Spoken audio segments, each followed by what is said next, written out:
আহ আর মনে হয় বাঁচবো না। ভগবান কি দিন দেখালে তুমি, হে ঠাকুর। কি হয়েছে মা, আপনার মনটা এত খারাপ? আর বৌমা কি বলবো, খোকার সাথে তো জানো ডাক্তারের কাছে গেছিলাম। ডাক্তার বলেছে আমার শরীরে আয়রনের অভাব। আয়রনের ট্যাবলেট অনেক দাম, অত টাকা কি কিনতে পারবো বলো? তাই না খেয়েই মনে হয় মরে যাবো, আর বাঁচা হলো না।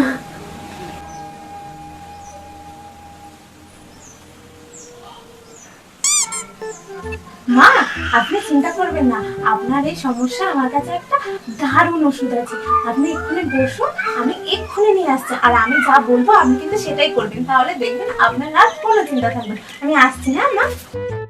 এই নিন মা, এখন থেকে আমি এই বোতলটা করে 1 বোতল করে জল এনে দেবো, আপনি এটা খাবেন, তাহলে আপনার শরীর একদম সুস্থ হয়ে যাবে।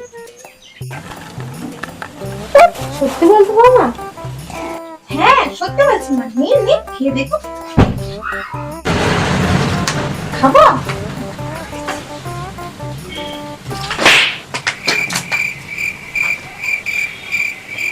এটা কিসের জল এনেছো বৌমা?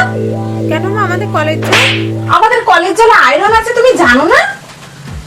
হ্যাঁ মা জানি তো, আপনিই তো বলছিলেন আপনার শরীরে আয়রনের অভাব, তাহলে আমাদের কলের আয়রন যুক্ত জল খেলে তো আপনার শরীরে আয়রনের অভাবটা মিটে যাবে। আর আপনিও বলছিলেন যে পয়সা কড়ির খুব অভাব, এত দাম ওষুধে, তাহলে এটাতে তো আমাদের সহজে হয়ে যাবে, তাই না বলুন মা?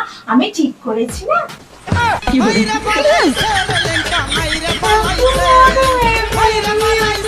Oh, no, no, no, no.